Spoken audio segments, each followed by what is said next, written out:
Summertime, we take very seriously trying to improve players and staff. Can't do that without the support from Mr. Bennett and Sam. And as usual, there's really nothing that gets in our way from a resource standpoint that allows us to do that. So I always try to start off the top by thanking them. We had a great summer. We're excited to get going. I'll take whatever you guys have. Mark, everyone healthy to start training camp? Besides Kenrich, yeah, that's it. Hey, Coach. Am I supposed to say my affiliation? Yes, please. Yeah, Cliff Rudd, Associated Press. Has the goalpost moved at all for what you would consider a successful season, given the fact that you guys were the #1 seed in the West last season? No. I mean, the goalposts don't move based on anything other than our internal standards, our internal environment. When we started off with this version of the team 4 years ago, we tried to put things in place that could transcend any team, any season, any external noise or expectation. I think we've done that well. Guys have done a great job with that to this point, and so we're doubling down on that. But no, we haven't moved the goalposts.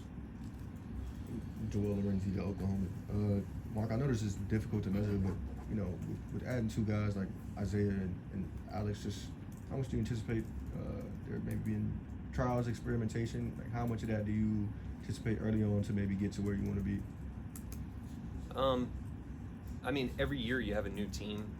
This year's no different. Those aren't the only new players we have. We have guys from the draft that are new, and so every year you go into training camp with the same goals, which are, to establish your on-court identity, build the habits that you're going to need throughout the season and in the biggest games, and then to understand what you have and allow every guy to show the strengths that they bring to the table, and do so with a very open mind. And we've taken that approach year after year. That's our philosophy on this part of the season. And then even after the first game, there's 81 more games, and we'll see how things evolve as we always do, but no predictions on that. Just what are your early impressions of Isaiah? What have your earliest interactions with him been like? I mean, just a really impressive guy, serious professional that had his whole life revolves around being the best basketball player he can be. He takes it very seriously, and that's very evident. And then a really good guy that just wants to be one of the guys, loves the locker room, loves being on the team, loves being around the guys, coachable. He's made a great impression so far. Joe Masada, the Oklahoma. Mark, another on Isaiah. Are you looking at him as primarily the backup center, or are there times where you're kind of curious to see what it might look like in double big lineups with him and Chet out there together? Yeah, as I said before, with the goals of camp, I just think, the ball hasn't bounced yet. I think for me to come up here and talk about specific roles would be completely undermining the integrity of the training camp, which is to start anew, and see where everybody is, see what strengths they bring to this team at this time, and that goes for the new players, and it also goes for the returning players who have worked hard over the summer and have probably evolved. I'm just not going to get ahead of myself with any of that. What do you think Hartenstein can bring you guys as a passer, especially offensively? I mean, I don't think his offense is limited to his passing. I think that gets a lot of attention, but I think he's a really good offensive player for a number of reasons. I think the main one is he can really dictate the pace of the offense with the way he moves with the ball. He connects players, he connects sides of the floor, and then doesn't only do it with pace, but once he gets to the next action, he's got great instincts for creating advantages as a screener, not only because he's big and strong, but because he really understands angles and he understands who he's playing with. So if you watch him behave with Brunson, it's different than how he would behave with DiVincenzo, and so really, really intelligent, holistic offensive player, but has never played here, has never played with this team, and so we have to see what that looks like. But that stuff pops when you watch him play. Jordan Davis, Oklahoma coach. Obviously, the addition of a player like Alex, intrigues a lot of people in the outlook of this team. For you, when you remember hearing about the move that you guys made, what were some of your initial reactions? And for you, what type of things did you envision for Alex and the role defensively and then offensively as well as sort of an off-ball presence for Caruso. Yeah. Yeah. You know, we got Alex Chukas too. Sorry. Yeah, I mean, I know him well. We have a history together.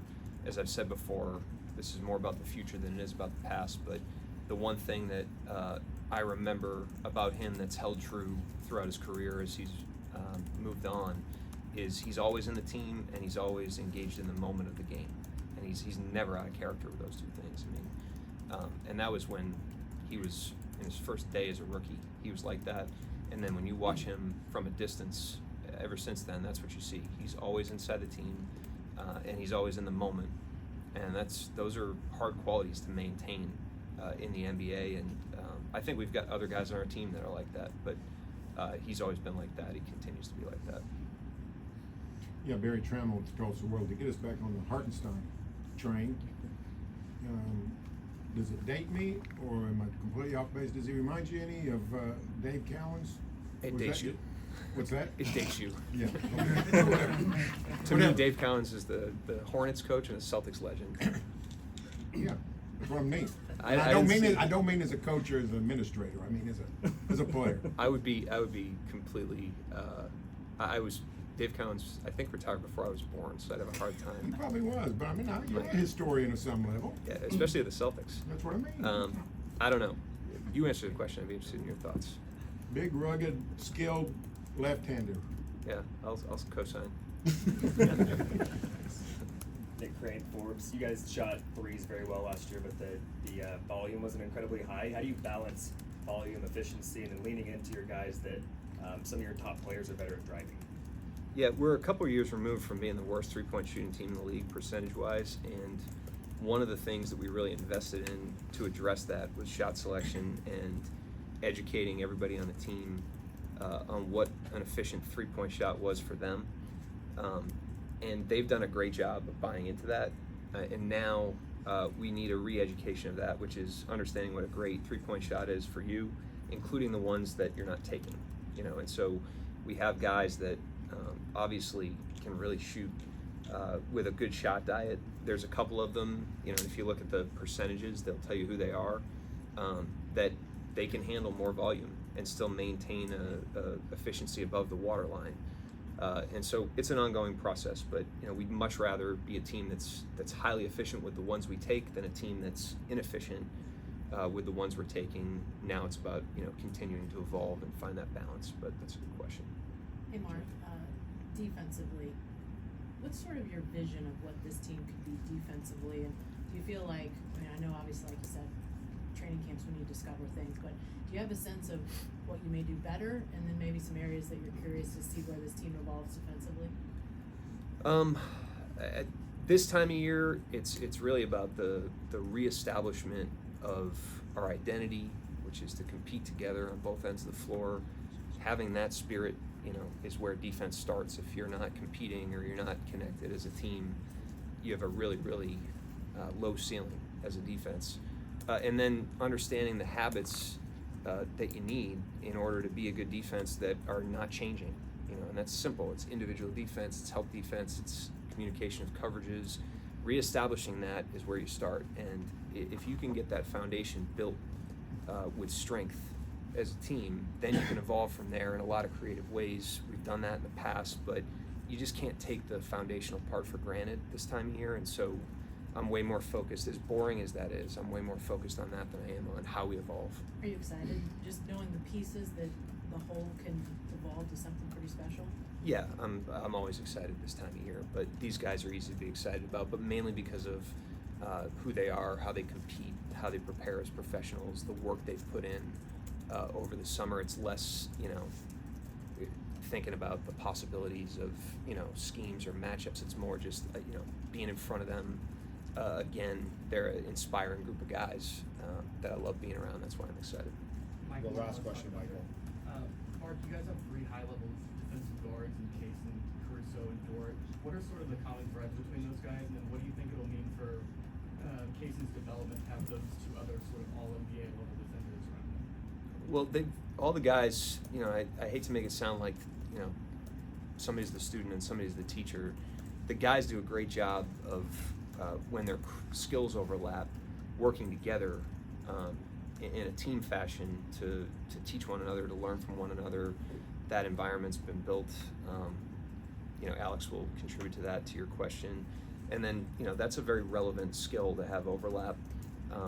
In the NBA, there's a lot of really talented players on the offensive end of the floor, and so when you've got guys that can neutralize that to some degree or lower the efficiency of that, it's powerful. So we're excited about it. We'll see where it goes.